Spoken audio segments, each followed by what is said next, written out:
Alright, let's see. I want to get a new head count of this new Justice League, so let's do a roll call. Super Guy. Present. And it's not the Justice League that was copyrighted, so we are the Opposite of Crime Association.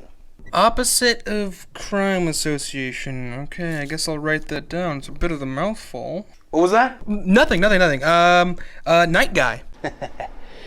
Here. It was either Night Guy or the Black Bat. I'm still torn on which one to choose. Okay, I prefer Night Guy, but, El Captain? It's actually El Capitan. This isn't the American flag, it's Puerto Rico. Yeah, I'm not touching that. Oh, no. I'm 1.5% Hispanic, so yeah, it's all good. Ignoring you now, Cowboy Man. Howdy. Gotcha. John Wick? Now, yeah, I'm thinking I'm back.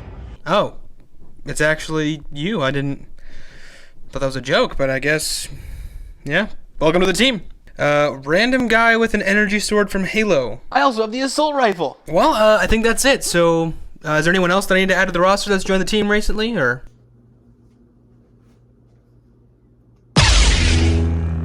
Nope. I'm done. Hey, welcome back to Soup. And today, I might ruffle some feathers. When the new Superman movie came out, I heard a lot of different opinions about it. Some people thinking that it was a lot of fun, that they were going back to the traditional look of Superman, and some people thinking that it was kind of dumb. So I know no matter what opinion I have, some people are not going to agree with me, and you know what? That's fine. I don't even care. But not only are we going to talk about the new Superman movie, but we're also going to talk about how it stacks up with the new Batman, and really just this new era of DC that we're entering into. And it's obvious that we are entering a new era. I mean, look at all the new changes that they're making and like the redesigns that are coming out. I mean, we have two completely new designs for DC's flagship heroes, Batman and Superman. So buckle up and let's talk about the new Superman movie and as it stacks up to the new Batman movie and what this means for DC's cinematic future. And usually I'd start with like a history of Superman, but I already have an entire video dedicated to that, so if you want to be able to get more context about Superman and his history, feel free to go and watch that video. And before I get into any of the reasons why, I'm just going to go ahead and get the cat out of the bag. I actually really enjoyed this new Superman. It's not without its flaws, and I'll talk about those too, but I thought it was fun. So if you don't share my opinion, that's cool. That's fine. And I realize that the reasons that make me like this Superman are the same that make some people not like it, so I totally understand that, but I just want to talk about why I think it was a good direction that James Gunn took it. In fact, I was actually just talking to my father-in-law yesterday about this movie, and about how he didn't like it due to the casting, and honestly that didn't even enter my mind. Ever since the Jared Leto Joker, I basically have just given up on casting, and just so I wasn't even focused on that. But besides those complaints, I think this is actually a worthwhile watch, and I would recommend people see it. I think it's a good movie. And obviously everyone's entitled to their own opinion, and in the grand scheme of things, it doesn't really matter. It's a movie. Whether it was great or horrible, it doesn't affect my life or yours. We'll just keep moving on.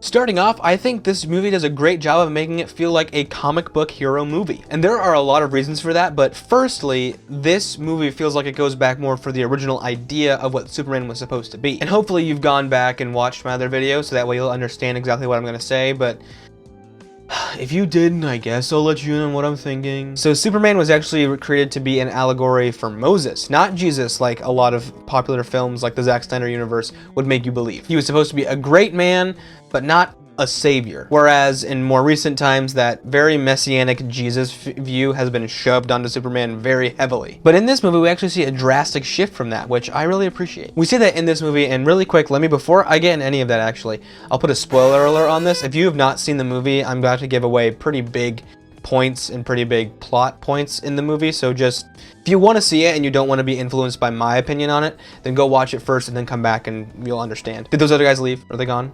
Can I talk about it now? Just me and you, right? We're good? Cool. But we learn that Superman actually isn't sent to Earth to be its savior, but actually to be a conqueror. And obviously he doesn't do that, but it does remove him from the Judeo-Christian messianic view that he's had for the past 40-ish years. Now, I'm sure that there are some draws that people can take to make this another messianic analogy, but I see a lot of key differences that actually take us away from that view. In this depiction, he seems a lot more naive, optimistic, and hopeful. He doesn't think about how his actions are perceived in an international context. He just wants to do the right thing, even if that can look bad sometimes. And it's that optimistic and hopeful attitude that I want to see out of Superman. He just cares about doing the right thing and the humane thing. There are a couple things in this movie where it's like, okay, he's going a little too far. He wouldn't need to care about saving a squirrel in the middle of like a giant monster fight. That was a little ridiculous in my opinion. I don't know, again, that's one of those things that I just didn't really care for. But another good tie back to the comics is the new aesthetic. We see that Superman has the return of the classic trunks, like underwear, like the classic like underwear outside the pants kind of thing, but they call them trunks. And also Crypto. And I'm not sure how much I like Crypto as like a character in and of itself. I'm not sure how I feel about Superdog, but he's in the comics, so it's nice to see him on screen. We get Guy Gardner's Green Lantern, which is another fun deep cut from the comics. And I personally had never heard of Mr. Terrific, but I did like his character in the movie, and upon doing some research, he actually had his first appearance in 1942, so another comic book deep cut. And overall, I just like the representation of comic book characters in a movie, and these feel like comic book characters. They don't feel like made for cinema characters. And the third and final way I'll talk about why this is a good comic book movie is the cinematography. We have a lot of sweeping shots, a lot of exaggerated movements, and almost cartoonish in nature. And it feels like these shots are taken right out of a comic book strip. And I love it.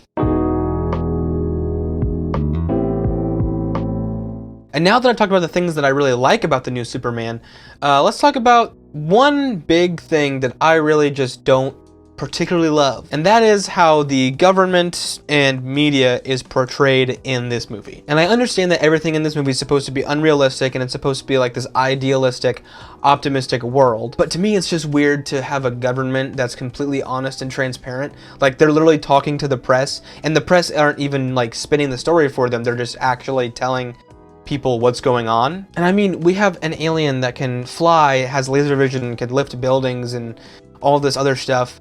But to me, the most unrealistic part of this film is how the media and government act. And I mean, it fits the theme of the movie. The whole movie is to be kind and honest, and you know, the government and media do that in this movie. I just wish that our government and media would do that for real. And it's not that I don't like the idea of this government or media being super idealistic and stuff. I mean, again, it fits with the movie's theme. It's just the ideation that any part of the government or media is truthful in any way just rubs me the wrong way, because it's just so far from the truth in the real world. And yeah, we see some corruption with like the Baravian government trying to do this whole thing with LexCorp, or I guess in the movie it's Luthor Corp. Again, that's another thing I didn't really like. It's LexCorp, it's not Luthor Corp. Anyway, but they're not working with another government, they're working with a private weapons contractor, so it's not even the same thing. So the message isn't really bad. I just prefer more realistic depictions of those things, because in the real world, they suck balls. Now, as you also probably know, I already did a standalone video on the new Batman movie. It's actually my most viewed video, so thank you guys for that. So I won't be really breaking down the Batman in this video at all, because I've already did that again in that other video. But I definitely find it very interesting that in this new era of DC, we get two completely contrasting movies. And it does make a lot of sense because these heroes are actually vastly different. But it's just so interesting the two different directions that these movies take. And not only are the aesthetics and everything like that super different, but also the way that the world is depicted in each movie is starkly different. And as we just discussed in the world of Superman, the government and everything, all of that stuff, everyone is very overly optimistic and trusting and honest and kind. And in that movie, the government is only focused on doing what's right. And in the world of the Batman, it's the exact opposite. Superman is a very light movie with very colorful backdrops and fun scenery. The Batman is dark and grimy and dirty. It's, you know, full of corruption, it's messy, it's broken. And what's so cool about this is that even though these two movies are very different, they both work. Like I talked about in my Batman video, I really like the realistic depiction of how things work in the real world with the corruption and everything like that. But I also love the optimistic and hopeful view that the Superman movie takes. And it has been all but publicly stated that the new Batman and the new Superman are not part of the same universe. In fact, I'm betting that this new Superman is more like the Robert Downey Jr. Iron Man, the start of the new DCU. Basically the beginning to a larger DC universe, which I'm really excited for. And the Batman, I believe, is supposed to be more of like a standalone universe. But I wish with all my heart that the new Batman and new Superman would meet, because that would be so cool. But I doubt it. So which one is better? In fact, I don't even think that's a fair question, because these movies are so vastly different. It's like comparing apples and oranges. And this might not be a very satisfying conclusion to this video, but make up your own mind, man. I like them both for very different reasons, so you decide. punk. Well, thank you again for joining me down the DC rabbit hole. I had a lot of fun talking about the new Superman movie and how it stacks up with the other Batman movie. And thank you again to this guy who had the idea. I hadn't even thought of that, so I'm glad that you mentioned that. And the moral of the story is that I'm just happy that DC is finally making movies that I want to watch, because for the longest time it feels like it's been miss after miss after miss. And the new phase of the Marvel Cinematic Universe is iffy right now, so I'm just happy that DC is finally throwing their hat in the ring and having a good cinematic universe. And I'm just glad that some of my favorite comic book characters are finally getting the love that they deserve. And thank you so much for watching, and if you enjoyed, please consider subscribing, liking, any of the stuff you want to do down there, and I will catch you in the next one. Bye-bye.